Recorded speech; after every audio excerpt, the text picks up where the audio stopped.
우리 하나님 말씀을 같이 봅시다. 오늘은 고린도전서 1장 1절에서부터 11절까지의 말씀을 우리가 보도록 하겠습니다. 고린도전서 15장 1절에서부터 11절까지가 되겠습니다.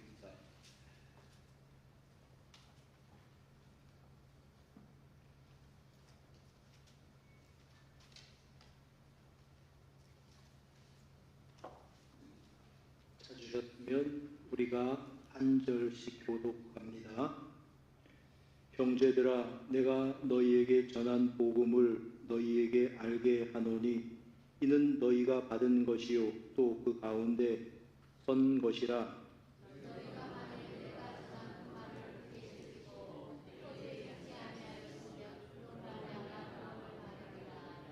내가 받은 것을 먼저 너희에게 전하였노니 이는 성경대로 그리스도께서 우리 죄를 위하여 죽으시고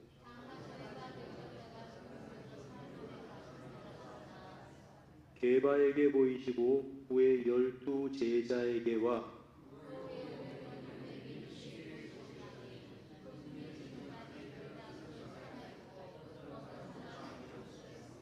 그 후에 야고보에게 보이셨으며 그 후에 모든 사도에게와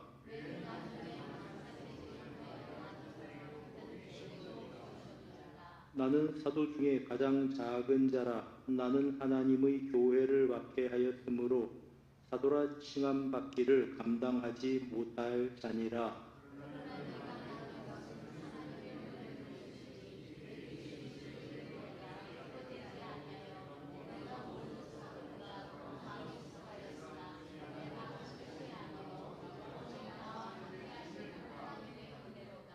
함께 읽습니다. 그러므로 나나 그들이 이같이 전파하며 너희도 이같이 믿었느니라. 아멘. 오늘부터는 이제 고린도전서 15장을 4주에 거쳐서, 이게 고린도전서 15장은 흔히들 이제 부활장이라고 이야기하죠. 13장은 우리가 사랑장이라고 부르는데 생각을 해 보았고, 그 다음에 성령의 은사에 대해서 고린도전서 12장과 14장에 대해서 생각을 해보았고, 고린도전서 15장은 전체를 가지고 우리가 부활장이라고 하는데 우리가 이제 한 4번에 나누어서 생각을 해보려고 합니다. 물론 고린도전서 15장 1절부터 11절까지는 그 전에 설교를 한 이제 기억이 있습니다. 왜냐하면 부활절 때 이 본문 가지고 설교를 한번 했었거든요. 이제 전체를 한번 다 우리들이 살펴본다는 의미에서 오늘 오후에 이제 생각을 해보게 됩니다. 그래서 성경대로 다시 살아나사. 왜냐하면 성경대로 다시 살아나셨다는 표현이 반복되기 때문에 그렇습니다. 3절에 성경대로, 그 다음에 죽으시고 성경대로 사흘 만에 다시 살아났다. 이런 식으로 성경대로가 반복되고 있는 것을 우리가 보게 됩니다.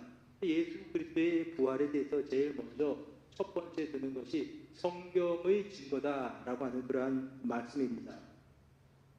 이제 오래전 사람이기는 합니다만 하버드 대학에서 그 증거법이라고 하는 법대 교수예요. 기초를 세운 분이 있습니다. 사이먼 그린리프 교수라고 하는 분이 있다고 하는데 이분이 이런 주장을 했습니다. 법학도들에게 법을 가르치면서 아무리 교묘한 거짓말이라고 할지라도 수많은 증인의 일관된 법정 진술 앞에서는 무너진다, 그런 말을 했습니다. 쉽게 말하면 이거죠. 아무리 거짓말을 그럴듯하게 그냥 이렇게 꾸며서 만들었다고 하더라도 증인들이 일관되게 증언하는 그 증언 앞에서는 무너질 수밖에 없다라고 하는 그러한 주장입니다. 자, 그가 이런 어떤 이론을, 증거법에 대해서 학생들한테 강의를 하고 났는데 어떤 학생 한 사람이 교수님에게 이런 요청을 하는 겁니다. 교수님, 나는 사람들이 교회에 가서 예수께서 부활하셨다라고 하는 말을 믿을 수가 없습니다.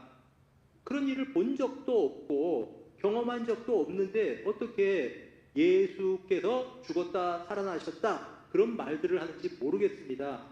그러니 아무리 교묘한 거짓말이라고 하더라도 여러 증인들이 일관된 증언 앞에서는 무너진다고 가르치셨는데, 교수님이 한번 이 성경을 연구하셔서 예수의 부활이 허구임을 밝혀주십시오, 이렇게 이야기를 한 거예요. 이게 이 그린리프 교수님은 유대인이거든요. 그래, 우리가 한번 내가 가지고 있는 법 이론을 가지고 성경을 분석해서 나도 예수 부활 믿지 않는다. 그때 그 부활이라고 하는 것이 거짓말이라고 하는 걸 한번 밝혀보자. 이래서 이제 그분이 이 자기의 법 이론을 가지고 성경을 연구하기 시작한 겁니다.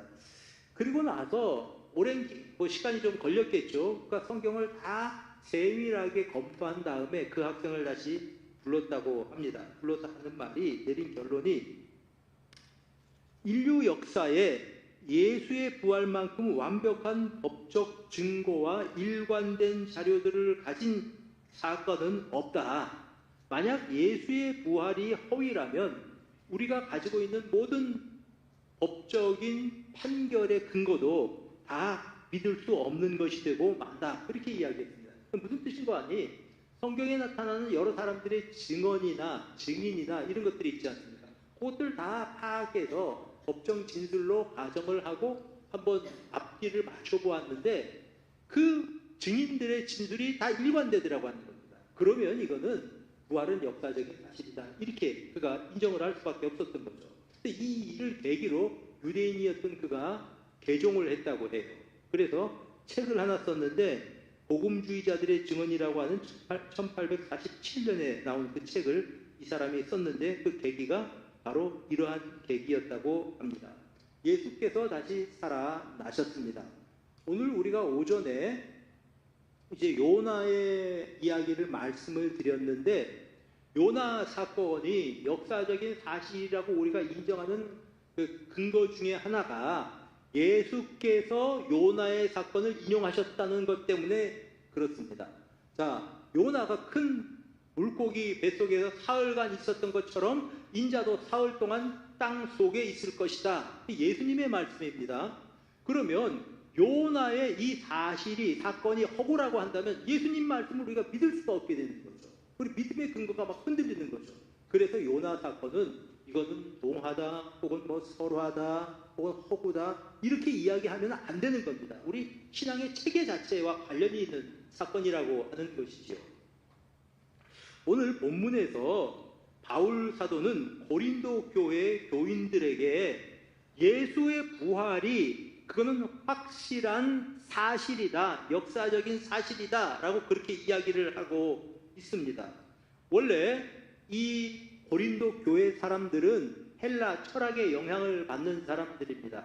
이 철학에는 어떻게 주장을 하는가 하면은, 사람이 살아있는 이 사람은, 육체는 감옥이라고 말해요. 우리 영혼이 육체라고 하는 감옥에 갇혀 있는 상태가 우리 인간들이라고 말합니다. 그러면 우리가 죽으면 어떻게 됩니까? 죽으면 이제 이 감옥처럼 갇혀 있는 악한 인간의 육체는 사라져 버리지만 영혼은 자유를 얻는다고 이야기를 합니다. 그러니까 그 사람들에게는 죽음은 그런 거예요. 자, 그러니까 죽은 사람이 살아난다? 그 당시 사람들로서는 받아들일 수가 없었던 겁니다. 참 신기하게 고린도 교회는 바울 사도가 개척해서 세운 교회입니다. 그럼에도 불구하고 바울이 전하는 이제 예수의 부활, 죽은 자들의 부활에 대해서는 그들이 믿지 않았다고 하는 겁니다.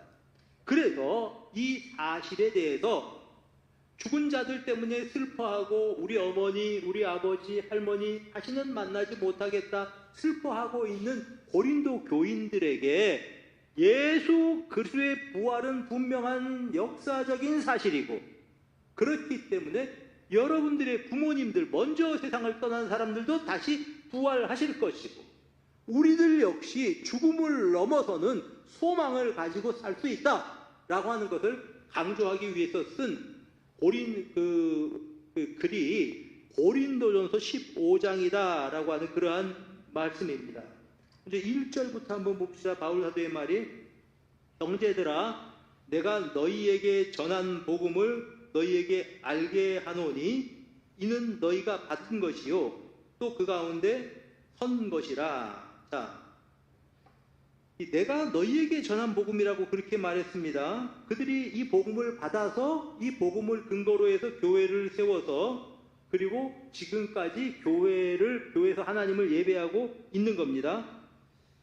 2절, 너희가 만일 내가 전한 그는 그 말을 굳게 지키고 헛되이 믿지 아니하였으면 그로 말미암아 구원을 받을 것이다 라고 말하고, 그 다음 3절 보여주세요. 내가 받은 것을 먼저 너희에게 전하였노니. 자, 내가 전한 것은 바울 사도가 만들어낸 게 아니라는 거예요. 내가 받은 것을 바울 사도가 어디로부터 받은 내용이라고 하는 겁니다. 그러니까 바울 사도 이전의 사도들도 있었고 또 바울 사도가 누구로부터 받은 것이라고 하는 얘기입니다. 예수 그리스도로부터 직접 받았죠. 바울 사도가. 사울아 사울아 네가 왜 나를 박해하느냐. 직접 바울 사도가 받은 내용도 있고 내가 받은 것을 먼저 너희에게 전하였노니. 자, 그가 받은 내용은 뭡니까? 3절에 성경대로 그리스도께서 우리 죄를 위해 죽으셨다. 장사 지낸 바 되셨다가 성경대로 사흘 만에 살아나셨다. 이게 그가 받은 복음의 내용입니다. 복음의 핵심은 뭐냐 하면 성경대로 예수께서 죽으셨다. 성경대로 그가 다시 사셨다. 이것이 내가 받은 것이고 이것을 너희에게 전했다고 하는 것입니다. 여러분, 교회에서 전하는 여러 가지 어떤 하나님의 말씀이 있는데 그 핵심은 성경대로 죽으셨다가 사셨다. 십자가와 부활, 죽음과 부활, 예수의 죽음과 부활, 이것이 가장 중요한 성경의 핵심이자 뼈대인 것입니다. 그러니까 이걸 인정하지 않으면 이단이 다른 게 이단이 아니에요. 이걸 인정하지 않으면 이단인 거죠.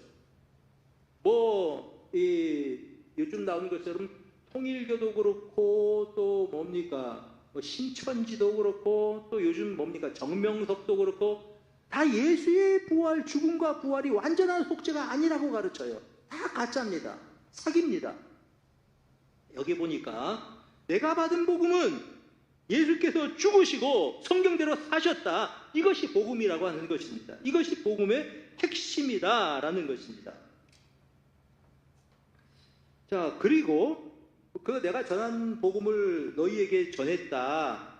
그리고 그러면 여기에 대한 증거가 뭐냐라고 하는 겁니다. 예수께서 다시 사셨다고 하는 증거가 뭐냐라고 하는 것입니다. 우선 3절과 4절에서 말씀하고 있는 것처럼 성경대로 예수 그리스도의 죽음과 부활은 성경에 약속한 대로 되어진 것이다. 그런 뜻입니다. 여러분, 이제 하나님께서 어느 날 갑자기 인류를 이렇게 이제 통치하시다가 이거 안 되겠다. 십자가의 사건을 하나 만들어야 되겠다 해서 십자가 예수님 죽으실 사건을 하나 딱 만들어 놓으시고 사람들이 너무 믿음이 약하니까 안 되겠다. 그래서 그 다음에 죽은 예수를 다시 살리시고 그래서 만들어 놓은 게 아니라고 하는 것입니다. 성경대로 뒤집어 말하면 하나님의 오래전 계획 가운데서 이루어진 일이다라고 하는 것입니다. 예수께서 죽으시고 부활하신 이것은 창세 전부터 하나님께서 계획하고 계셨던 일들인데 그것이 시간 속에서 풀어져 나온 것뿐입니다. 우리는 시간과 공간에 제한을 받는 인간이기 때문에 그 사실을 하나하나로 볼 수밖에 없으나 하나님께서는 오래전부터 계획하고 계셨다고 하는 것입니다. 성경대로라고 하는 것이 바로 그런 것을 의미하는 겁니다. 예를 들자면 이런 게 있죠. 예수님의 부활에 대해서 인용을 하면서 시편 16편 10절을 이제 사도들이 인용을 했습니다. 뭐냐 하면 한번 읽어보겠습니다. 시작.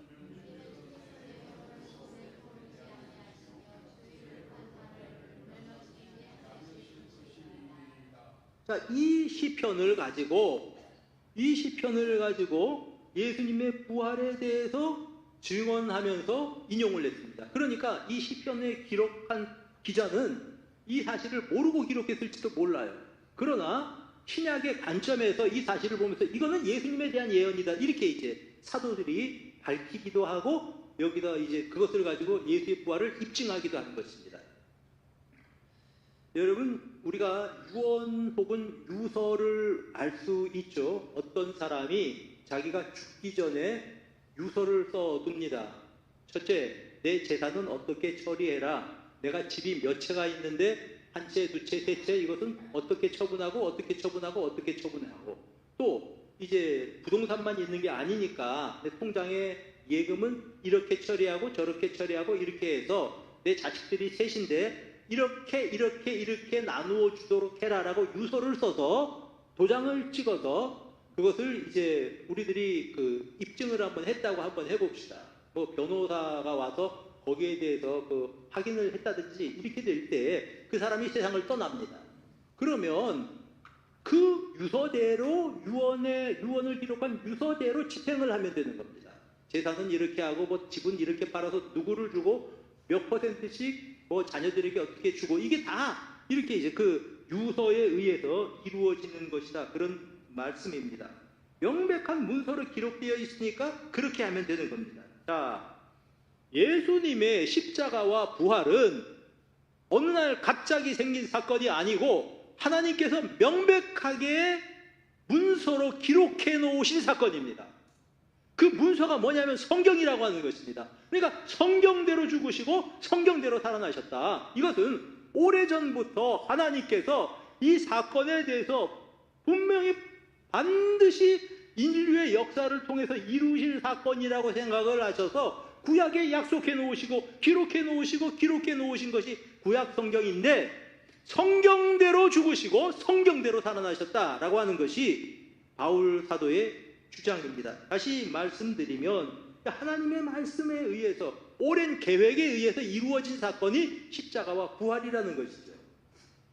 그러므로 우리의 신앙의 근거도 역시 기록된 말씀, 하나님의 말씀입니다. 하나님의 말씀을 넘어서는 게 이단이라는 것이죠.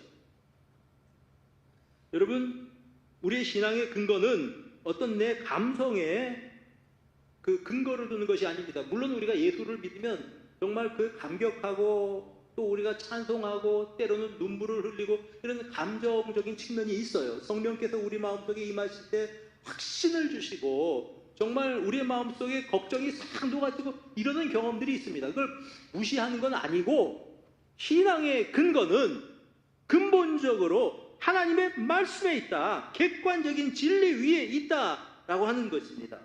사람들의 생각은 변합니다. 사고방식도 변합니다. 사회가 얼마나 빠르게 바뀌는지 모릅니다. 여러분, AI가 참 기가 막혀요. 아니, 어떤 물건을 하나 샀는데 어떤 물건을 가장 빨리 살 방법이 무엇일까요? 하고 그 재민이한테 물어보니까 애가 쭉 나와요. 이런 물건은 어디서 사면 되고 어디서 사면 제일 쌉니다. 기가 막히더라고요. 어디 아프잖아요. 아프면 여러분 AI에 물어보면 정확해요. 내가 무릎이 이렇게 아픈데 무슨 증상입니까? 그러면 애가 한참 생각하다가 1, 2, 3번 쭉 나와요. 아, 그런 것은 어디가 문제가 있을 경우가 있고 어디가 문제가 있을 경우가 있고 어디가 문제가 있을 경우가 있습니다. 이 경우는 이런 경우라고 보아지는데 빨리 병원에 가서 진찰해 보세요. 뭐 이런 식으로 나오는 겁니다. 얼마나 세상이 바뀌는지 몰라요.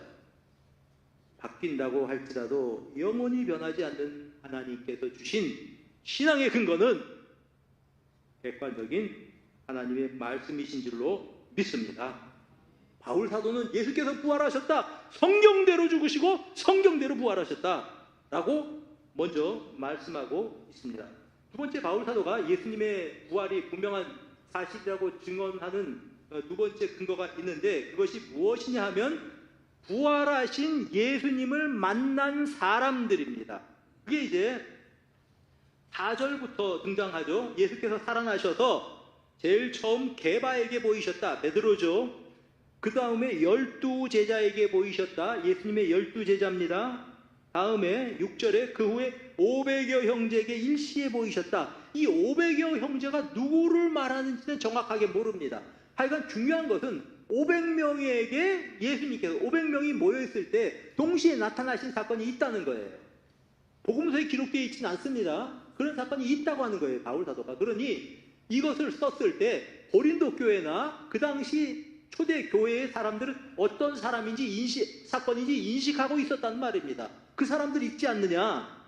그 다음에 그 중에 뭐 이제 일찍 보이셨고 그리고 그 중에 지금까지 대다수는 살아있고 이 사람들이 이 고린도전서를 쓰는 이 시점에는 많은 사람들이 살아있던 시점이었어요. 예수께서 부활하셨다라고 하는 것을 달리 말할 게 아니라 나도 봤다, 나도 부활하신 예수님 만났다, 그런 사람들이 여기저기 살아있었다고 하는 말이에요. 그 당시에는 그 사람들을 알잖아. 그 사람들이 부활하신 예수님 만난 사람이다. 그리고 하는 말이 이제 어떤 이는 살아있고 어떤 이는 잠들었다. 먼저 세상을 떠났다는 얘기죠. 7절. 그 후에 야고보에게 보내셨다. 여기서 말하는 야고보에게서 보내셨는데 여기서 말하는 야고보는 예수님의 아우 야고보입니다.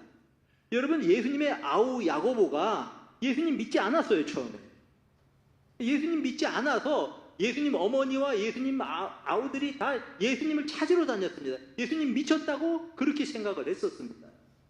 그러던 그가 예수를 주라고 고백을 한 겁니다. 사도행전에 나오는 야고보, 그러니까 사도행전 이제 11장 이후에 나오는 야고보는 예수님의 동생 야고보입니다.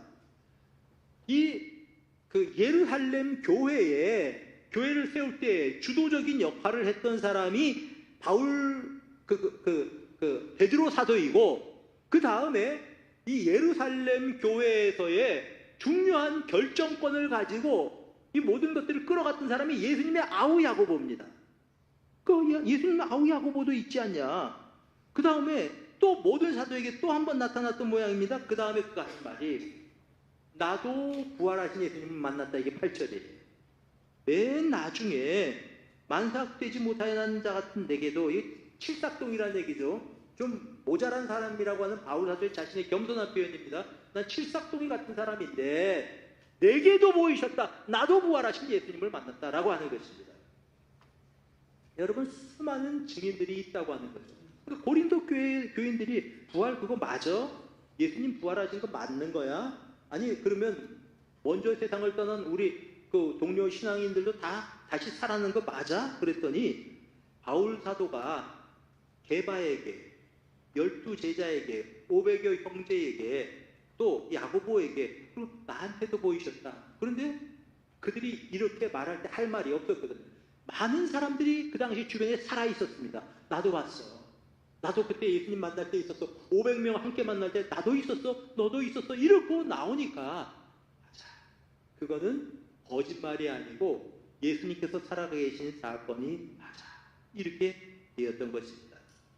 그 당시 법정에서 증인의 수가 둘입니다. 두 사람이 증언하면은 법적인 그런 증거로 채택이 되었습니다. 그 당시 재판법에요. 그런데 두 사람이 아니라 이 수많은 사람들이 살아서 예수님 부활하셨다고 그렇게 이야기를 하니 이거는 사실이 아닐 수가 없다는 것이죠. 1970년의 일이었는데 이제 오래전 일이기는 합니다만 미국의 그 닉슨 대통령이 그 어떤 야당의 의원들을 도청하는 사건이 있습니다. 이게 유명한 워터게이트 사건이에요.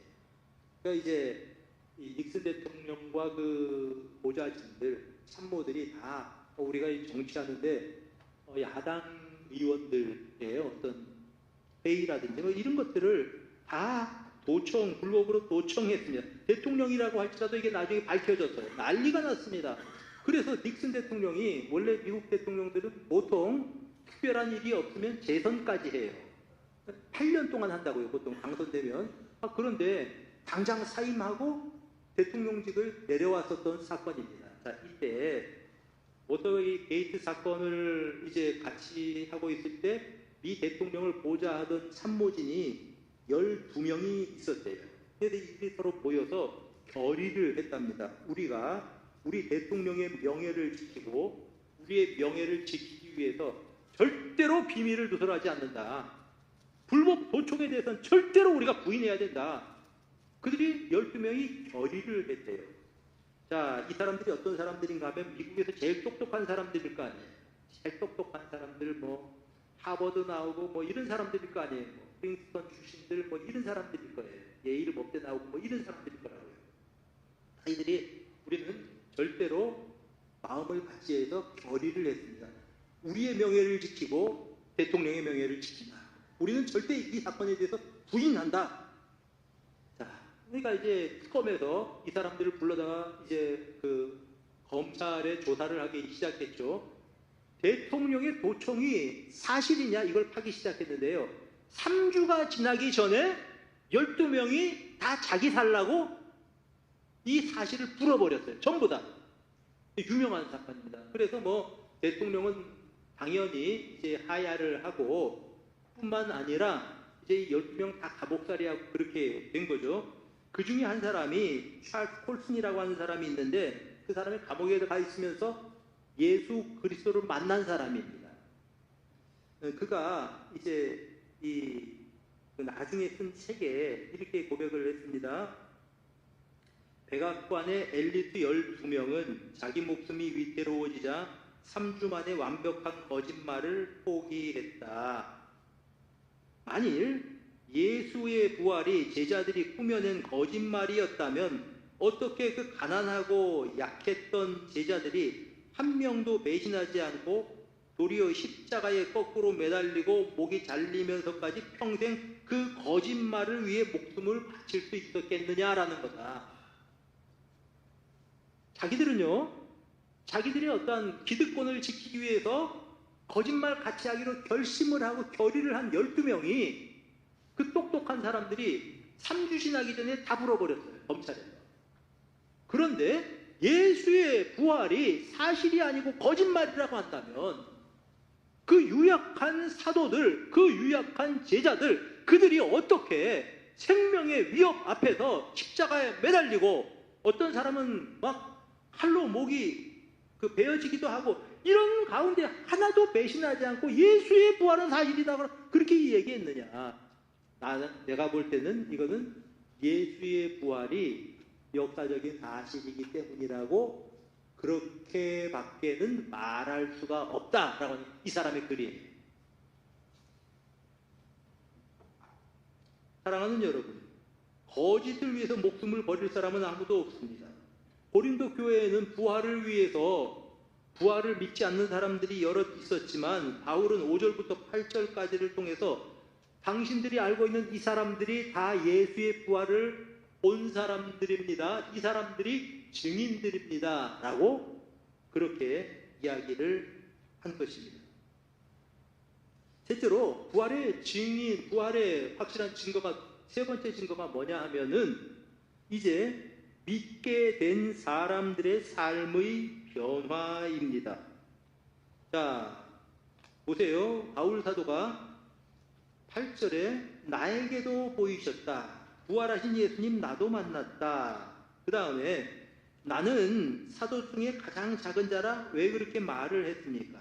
하나님의 교회를 박해하였으므로 나 박해한 사람이다. 여러분, 그가 뭐라고 자기를 소개합니까? 디모데전서 1장에 보면 자기를 이렇게 소개해요. 난 박해자요 해방자요 포행자였으나 알지 못하고 했기에 긍휼을 받은 것이다. 그렇게 표현을 해요. 박해자, 포행자, 회방자는 뭐냐 하면요.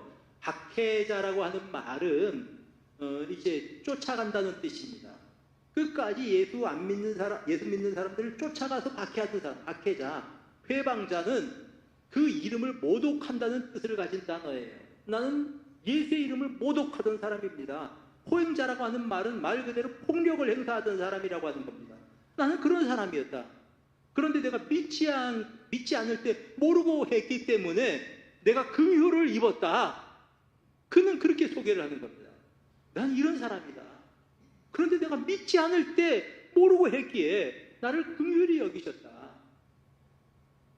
그러면서 자신을 긍휼히 여기신 하나님을 찬양하며 디모데에게 편지를 쓰고 있습니다. 오늘 본문에 보니까 뭐라고 이야기를 하냐 하면 이제 나는 사도라고 칭함받기도 감당하지 못하겠다. 사도는 부활하신 예수님을 만난 사람이고 또 그분을 통해서 이제 사도로서 말하자면 인정받은 사람인데 나 사도 자격도 없다. 왜냐? 나는 박해자였으니까. 그렇게 그는 쓰고 있습니다. 그럼에도 불구하고 그런 자신의 부끄러운 과거 혹은 그런 어떤 배경에도 불구하고 그가 뭐라고 이야기를 하냐 하면은 10절 내가 나된 것은 하나님의 은혜로 된 것이다. 하나님의 은혜로 된 것이다. 여러분 참 이제 개인적으로는 제가 좋아하는 말씀입니다. 나의 나된 것은 하나님의 은혜로 된 것입니다. 우리 성도님들 마찬가지일 겁니다. 지금까지 이 자리에 서게 된 것은 모두가 우리 하나님의 은혜였습니다. 내가 한 거 아니고, 내가 잘나서 한 거 아니고, 내가 똑똑해서 한 거 아니고 하나님의 은혜로 된 것이다 라고 하는 그러한 말씀, 그러한 뜻입니다. 여러분, 그런 내가 자, 계속 읽어보세요. 10절. 모든 사도보다 더 많이 수고하였다. 모든 사도보다 더 많이 수고했어요. 여러분, 예수를 박해하던 이 바울이 모든 사람보다 더 많이 복음을 위해서 고생을 했습니다. 40에서 하나 감한 매를 5번 맞았다고 그렇게 증거하죠. 고린도후서 11장이에요. 그리고 3번 태형으로 맞았고, 일주야를 깊은 가운데 있었고, 오래 잠자지 못하고 먹지 못하고 줄이고 그 고생했는데, 그럼에도 불구하고 교회를 향한 마음, 교회를 향한 걱정이 내 마음속에 항상 있다. 이렇게 바울 사도가 이야기하거든요. 누가 바울 사도를 박해자를 이렇게 바꿔놨습니까? 부활하신 예수님을 만났기 때문에 라고밖에 말할 수가 없는 것입니다. 베드로는 주님 부인하던 3번이나 부인했던 사람 아닙니까? 그런데 그가 복음의 증인으로 돌변해서 베드로 사도가 이제 이 처형당할 때에, 그때의 이 일을 성경에 기록된 건 아니지만 그때의 이 기록, 그 전설에 의하면, 전승에 의하면 이렇습니다. 뭐라고 그가 이야기했냐 하면, 그를 십자가에 못 박아서 죽이려고 하는데 그가 이렇게 이야기를 했대요. 나를 십자가에 못 박으려거든 거꾸로 십자가에 못 박으십시오. 왜냐하면 나는 주님을 부인한 사람이기 때문에 다른 사람들처럼 십자가에 제대로 못 박힐 자격이 없습니다. 그래서 거꾸로 십자가에 못 박았대요. 머리를 아래로 이렇게 두고 십자가에 못 박았다고 그렇게 말합니다. 부활하신 주님을 만났기 때문에 그렇습니다. 사랑하는 여러분, 우리가 믿는 주님은 무덤 속에 계시는 분이 아닙니다. 주님은 살아나신 분이시고 부활하신 분이시고, 또한 그 아들의 영으로, 성령으로 우리 가운데 오신 분입니다. 그 성령을 통해서 우리가 직접 얼굴과 얼굴로 예수 그리스도를 보지 못했으나 예수를 만났습니다. 보았습니다. 예수 그리스도를 위해서, 복음을 위해서 자기의 인생을 투자하겠다고 하는, 아니 자신의 인생을 아니면 나를 위해 살지 않고 복음을 위해서 살겠다고 하는 사람이 한둘입니까? 그 일이 어떻게 가능한 일입니까?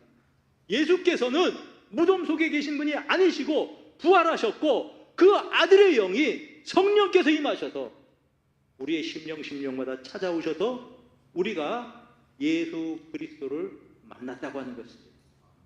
그것이, 그 부활의 증인이 여러분 앞에 있는 이 목사도 그런 사람이고, 먼저 믿는 모든 사람들이 바로 그런 증인들입니다.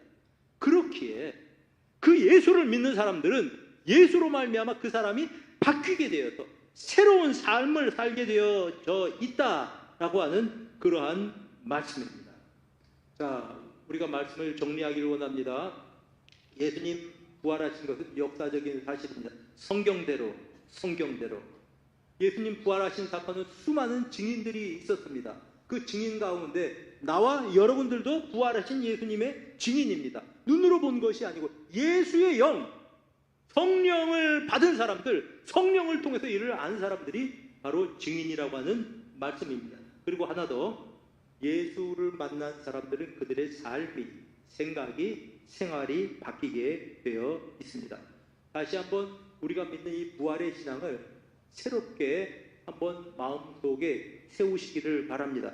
절망의 자리에서 일어나시고 낙심의 자리에서 일어나시기를 바랍니다. 부활은 절망을 깬 사건입니다. 주님께서는 무덤에 계시지 않고 살아계시는 주님이십니다.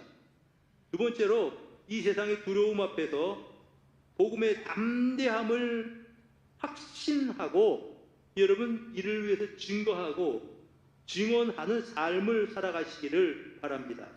가장 가난하고 유약해 보였던 예수님의 제자들이 아주 담대한 복음의 증인들로 바뀌었던 것은 예수께서 부활하셨기 때문입니다. 우리 스승께서 죽으셨는데 다시 살아나셨기 때문에 그렇습니다. 죽음을 두려워하지 않게 되었다라고 하는 것입니다. 그렇다면 직장에서나 가정에서나 여러분, 이 세상의 가치관과 타협하려고 하는 생각들이 얼마나 많습니까? 아이고, 요즘도 주일날 교회 가냐? 일요일날 왜 교회 가? 일요일날 캠핑 가자. 일요일날 친구 만나자. 동호회 하자. 얼마든지 그런 데가 많은지 몰라요. 일요일날 아직도 교회 가는 사람들이냐? 이 답답한 사람들아. 세상이 그래요. 세상 가치관. 사랑하는 여러분, 세상이 바뀔지라도 하나님의 말씀은 바뀌지 않는 것이고 예수께서 살아계신 것이고, 우리 그 사실을 믿고 우리의 믿음을 든든히 지키면서 살아가는 것입니다.